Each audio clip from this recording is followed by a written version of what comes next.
Halo semuanya, selamat datang di sesi bedah materi kita kali ini. Gini, pernah nggak sih Anda ngeklik sebuah tautan, udah nggak sabar banget pengen baca artikelnya, tiba-tiba layar Anda tertahan oleh latar putih kosong yang nyuruh Anda buat nunggu.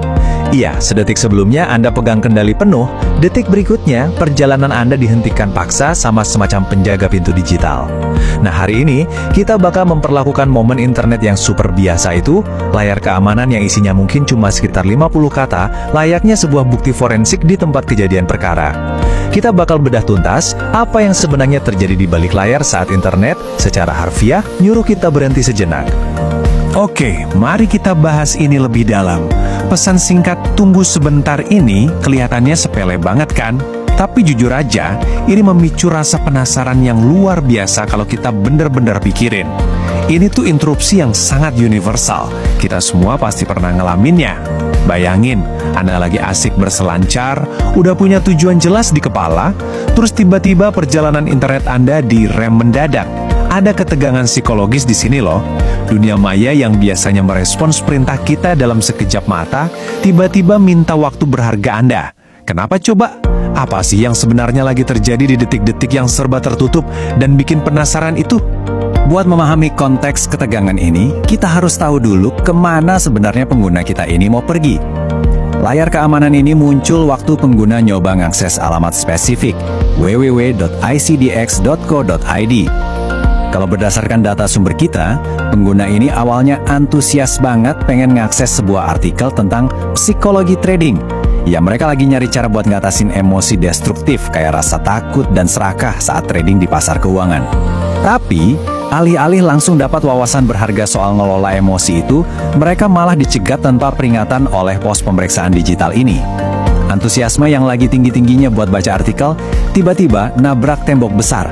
Sebelum bisa nyerap informasi apapun, identitas digital Anda harus dihentikan dan diperiksa secara menyeluruh. Bagian 1. Ancaman utama, bot berbahaya. Nah, apa yang sangat menarik di sini adalah alasan dibalik pencegatan kita tadi. Kenapa situs web nggak langsung aja ngasih halaman yang kita minta? Jawabannya itu murni karena ada ancaman yang terus mengintai di latar belakang internet modern. Fokus utama sistem pada sepersekian detik itu sebenarnya sama sekali bukan ke kita, si pembaca manusia yang nggak bersalah ini, enggak. Mereka lagi berjaga-jaga terhadap sesuatu yang jauh lebih terorganisir. Teks keamanan itu secara belak-belakan ngasih nama musuh tak terlihat ini, bot berbahaya. Ini adalah program otomatis yang memang dirancang buat nyusup ke web dengan niat buruk. Jadi ada pertempuran tingkat tinggi yang lagi terjadi dalam hitungan milidetik di sini. Halaman diputar sebentar, sementara sistem mastiin kalau yang ngeklik tautan itu benar-benar manusia seutuhnya, bukan bagian dari pasukan perangkat lunak perusak. Kita benar-benar lagi nyaksin garis pertahanan pertama di dunia maya. Bagian 2. Uji peramban senyap. Terus pertanyaannya, gimana cara sistem ngebedain antara manusia dan bot berbahaya tadi? Mari kita lihat mekanismenya. Sebuah proses tak terlihat yang bisa kita sebut sebagai uji peramban senyap. Coba perhatikan tahapan yang terjadi dalam sekejap mata ini. Ini adalah langkah-langkah nyata yang jalan berurutan di latar belakang. Pertama, sistem melakukan verifikasi keamanan. Habis itu, masuk ke inti. Memverifikasi bahwa Anda bukan bot. Di sini dia ngumpulin petunjuk-petunjuk kecil dari peramban Anda. Begitu dia mutusin kalau Anda aman dan murni manusia, muncul lapisan yang bikin lega. Verifikasi berhasil. Dan akhirnya, pos pemeriksaan ini buka gerbangnya, menunggu www.icdx.coid untuk merespon. Ini tuh kayak sebuah drama kecil yang terjadi cuma dalam hitungan detik, mengubah status Anda dari pengunjung yang dicurigai, jadi tamu VIP yang diizinkan masuk. Jadi, poin krusialnya adalah, ada persyaratan teknis yang diberlakukan sangat ketat oleh pos pemeriksaan ini. Biar peramban Anda bisa lolos tes izin yang menegangkan tadi, sistem ngasih instruksi spesifik. Anda wajib ngaktifin JavaScript dan cookie buat bisa lanjut. Biar gampang, pakai analogi gini deh. Anggap aja JavaScript itu kayak kemampuan Anda buat ngerespons pertanyaan satpam di depan klub, buat ngebuktiin kalau Anda hidup dan bisa diajak ngobrol. Sementara cookie, itu ibarat stempel tak terlihat di punggung tangan Anda yang ngebuktiin kalau Anda udah pernah diperiksa sebelumnya atau punya rekam jejak. Sistem keamanan ini nggak cuma nebak-nebak loh. Sistem ini benar-benar ngeharusin Anda buat jalanin instruksi tertentu dan nyimpen tanda pengenal. Kalau Anda nggak punya dua-duanya, ya pintu depan ke artikel trading itu nggak bakal pernah kebuka. Bagian 3. Infrastruktur keamanan. Setelah kita tahu gimana alur pos pemeriksaan ini dan syarat mutlaknya, pertanyaan selanjutnya, siapa sih yang sebenarnya ngejalani pemeriksaan ini? Mari kita lanjut dan lihat gimana hal ini ngebangun pengenalan identitas Anda yang sangat spesifik di jaringan global. Disinilah kita ketemu sama deretan teks alfanumerik yang super unik. Ray ID diikutin sama sekumpulan huruf dan angka, yaitu 9F64896F9ADB73A3B. Tiap kali Anda nabrak dinding keamanan kayak gini, ingat ya, interaksi Anda itu nggak anonim. Permintaan web Anda secara instan langsung dikasih tanda pengenal eksklusif ini. Ini adalah cara infrastruktur raksasa ngelacak rute Anda, mendiagnosis masalah kalau ada yang error, dan memetakan lalu lintas Anda.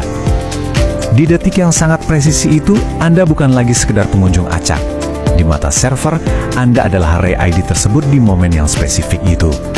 Dan ini mengilustrasikan dengan sangat brilian siapa dalang sesungguhnya di balik semua tembok pertahanan ini. Arsitek utama dari pos pemeriksaan tersebut yang dengan bangga naruh namanya di sana adalah Cloudflare. Teksnya jelas banget bilang, performa dan keamanan oleh Cloudflare Privasi. Perusahaan inilah yang beroperasi dalam skala supermasif, memproses miliaran permintaan tiap hari di seluruh dunia. Mereka nyediain layanan ganda yang harus terus seimbang. Di satu sisi, mereka janji bakal ngejaga performa situs web biar tetap secepat mungkin. Tapi di sisi lain, mereka juga bertindak sebagai pasukan penjaga pintu yang ngasih keamanan maksimal dari ancaman bot perusak tadi. Posisi mereka ini sangat strategis, berdiri pas di perbatasan digital antara perangkat Anda dan situs web yang pengen Anda kunjungin.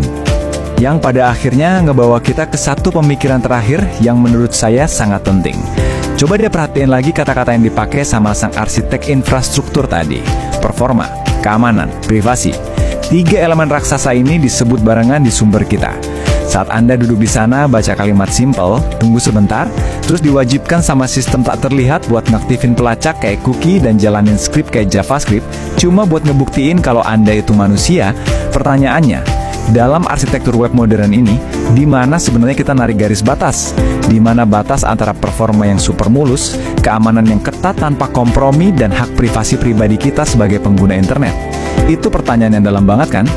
Dan yang bikin takjub, pertanyaan itu muncul dari sebuah layar putih berisi 50 kata yang sering banget kita abaikan setiap hari. Terima kasih udah ikut bedah bukti forensik digital ini bareng saya. Semoga ini benar-benar mengubah cara Anda ngelihat interupsi kecil di layar peramban Anda.